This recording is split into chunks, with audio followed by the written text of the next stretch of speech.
talk, shop, pop, movies. Ahoy there, this is Derek, the Convicted Cinephile, and if you're a convicted cinephile yourself, please like, share, and subscribe to the channel down below.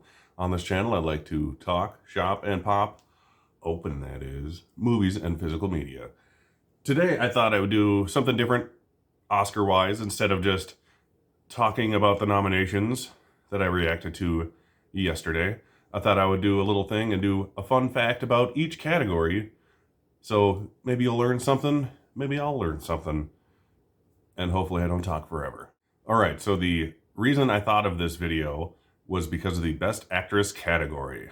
So I'm gonna bring up the 6 BAFTA nominees for Best Actress and the 5 Oscar nominees for Best Actress. Okay, here they are. Do you see something in common that they have? The answer is nothing. They have nothing in common. 11 different actresses, not one, crossed over from the BAFTAs to the Oscars. That might be a first time ever thing in like 75 years. That is ridiculous. And I noticed that the other day driving my kid to preschool. I was like, wait a second. No, I had to go home and double check. And I was right. So I thought that was crazy, and that's what inspired me to do this video. Also, I was so gobsmacked that Lady Gaga got snubbed that I didn't even notice Kristen Stewart got nominated. So good for her, and that's awesome. She came back in the end. In the category of Best Actor, nothing super crazy happened, but it did go 5 for 5 with the SAG nominees, which is rare. But the interesting thing that happened is that this is the first time in 40 years that there has not been a first-time nominee in the Best Actor category. Everyone was expecting that person to be Peter Dinklage. Didn't pan out. For Supporting Actress, somehow out of nowhere, Judi Dench gets nominated for Belfast over her co-star, Katrina Balfe, who was nominated at every other award show, just like Lady Gaga was. And at the last minute, Judi Dench sneaks in and gets nominated, presumably because she's Judi Dench. And she has had 8 nominations since she has turned 60 years old. And I think she's the second oldest supporting actress nominee in history at 80 years old. Best Supporting Actor, Jesse Plemons in Power of the Dog, pulls it kind of out of nowhere with only having the BAFTA Supporting Actor nomination before this. And this is like the third time in 5 years where there's been 2 Supporting Actor nominees from the same film, which was extremely rare. It didn't happen for like 20 years, and then all of a sudden it happened in 3 Billboards, and then The Irishman, and then now this. So that is cool, but also this is the first film to get 4 acting nominations at the Oscars to not get nominated for the SAG Ensemble Award. It's never happened in like 27 years. That's very weird and interesting. Just proves Power of the Dog should have gotten ensemble, even if it's only 4 people. Screenplays I'm going to do together. This is the first time in 40 years again that there was not a lone screenplay nominee. Every year for the last 40 years, in at least one of the 2 writing categories, adapted or original, there's a movie that is only nominated for screenplay. That did not happen this year. People were hoping it would be Mass or Come On, Come On, but that just never happened. And that is really weird that these 40-year-old stats are breaking today, all at the same time. And that Best Director category, holy goodness, I did not expect Denis Villeneuve to be the one to get snubbed. Steven Spielberg got in. After all, he is the first director to be nominated across 6 decades. So at least once over the past 6 decades, he has been nominated for Best Director. That is fucking crazy.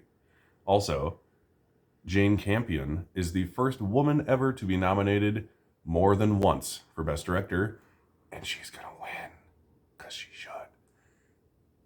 And that's awesome. She's getting her revenge after Steven Spielberg, after 28 years or whatever it is, for losing for The Piano when he won for Schindler's List. The score category, Encanto became the first Disney Animations film to be nominated in any category outside of animated feature and Best Song. So that is cool.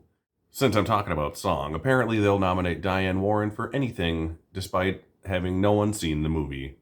This is her 12th 13th. nomination, I believe, and she has had 0 wins her entire career. And now I'm going to have to feel bad for her for having a 12th 13th. loss, because there is no way in hell she's going to win for this song in this movie that nobody knows what it is. And it's got to go up against Encanto, whose soundtrack is the most popular Disney soundtrack since Aladdin. So good luck there. Between that and the James Bond song, she be fucked. I am sorry, Diane. I love you, but I'm sorry. In the foreign film category, 2 of the nominees there were nominated also in the screenplay categories. One for original, which was Worst Person in the World, and one for adapted, which was Drive My Car. That is very interesting, and it does not happen very often. And I just thought that was cool. Documentary Summer of Soul, thankfully, became the first documentary frontrunner to not get snubbed in like 5 years. The last, I want to say 4 years, so this would have been the 5th year. The frontrunner for documentary that is winning everywhere before the Oscars, including winning at the Producers Guild for the Oscar or for the documentaries and such, has been getting snubbed. Like Dick Johnson Is Dead, Won't You Be My Neighbor, so on and so forth, Jane. But they did snub what was thought to be the second runner-up, The Rescue on Netflix. So Summer of Soul did the hard thing and got in. Now it should do the easy thing and win this award. Cinematography, one of my favorite categories with some of the best nominees of the day. Ari Wagner, the cinematographer for Power of the Dog, is only the 2nd female nominee to ever be nominated in that category, which is kind of depressing. And West Side Story came in the last second despite not getting in for the Cinematographers Guild or BAFTA, which is really, really impressive. But it's Janusz Kaminski, one of the greatest cinematographers of all time. It's not that surprising. The art directing category, despite the snub of French Dispatch, which seemed like a sure thing, the only real interesting thing here is that all 5 of these nominees line up perfectly with the cinematography nominees, which does happen often enough. I just think it's kind of cool. Apparently, if your movie looks pretty, you're guaranteed to get both. But, I mean, that's the game, right? Best Makeup. House of Gucci's only nomination that it got. Not that I'm disappointed. But since I'm on the subject of House of Gucci is the first film since The Butler, which, if you don't remember what movie that is, I don't blame you. It came out in, I want to say, 2009 or 10? I don't even remember. It's not that good. But it's the first movie to get 3 acting nominations at the Screen Actors Guild Awards and not get any nominations for acting at the Oscars. So it did a reverse Power of the Dog, you could say.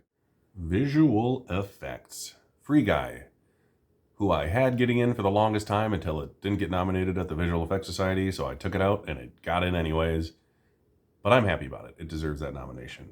Anyways, this is the first Spider-Man film to be nominated for visual effects since Spider-Man 2 back in 2004, and Spider-Man 2 is the only comic book movie, well, not the only, it's the latest comic book movie to win in that category. So I don't think it has a chance against Dune, but if it somehow does win, the 2 Spider-Man movies would be the only 2 Marvel movies to ever win visual effects. Best editing. This is more snub related than interesting fact related, but Tick Tick Boom, my favorite editing nominee, because it's the only editing nominee to not be nominated in Best Picture. It got nominated over the likes of Belfast, which is a frontrunner for editing, and Licorice Pizza, which got in at the Editing Guild and at BAFTA. Costumes, once again, not a fun fact, but a fact nonetheless. Cyrano's only nomination is in this category, because that director's movies always look pretty and always get in costumes. But this was a seriously botched campaign and release rollout for this movie. People had been seeing it for months at festivals and such, and it's still not out yet. It doesn't come out till the end of February. So maybe if people could have seen the movie, people would have nominated the movie in other categories like Best Actor, which everyone was kind of hoping would happen. But shame on you, Cyrano, shame on you. You screwed yourself over. Animated feature. Flea becomes the first film in history to be nominated for documentary, animated feature, and foreign language film in the same year. Got all three things it was up for, and that is awesome. It's too bad it's probably not going to win any of them, but it's got some bragging to do. And Best Picture. What did I do? I think I went 9 for 10 on this one. I was hoping for Tick, Tick, Boom. I was sad it missed. I was glad Being the Ricardos missed. That missed Screenplay, which was a shock, but it still ended up getting 3 acting nominations, which was weird. Anywho, Nightmare Alley comes out of nowhere, damn near, and squeaks in for the Best Picture nominee. I'm happy. I like Nightmare Alley more than half of the other movies nominated for Best Picture. Don't look up. But yeah, it is the only nominee in that category this year to not have any above the line support. No acting, no directing, no writing. It only has costumes, production design, which it should win, I'll say again, and cinematography. So I don't know how it squeaked in there, especially with Tick, Tick, Boom getting acting and editing. But good for Nightmare Alley, because that's another nomination for Guillermo del Toro, which is always fun. And another nomination, I believe it's his 9th, for Bradley Cooper. He's had 9 nominations in 9 years. That is ridiculous. Sadly, he has not won any of them.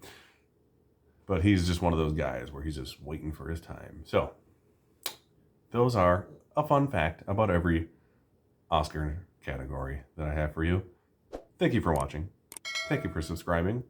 And I'll be back, hopefully, with some other sort of Oscar nomination video. I'll see you next time. Talk, shop, pop, movies.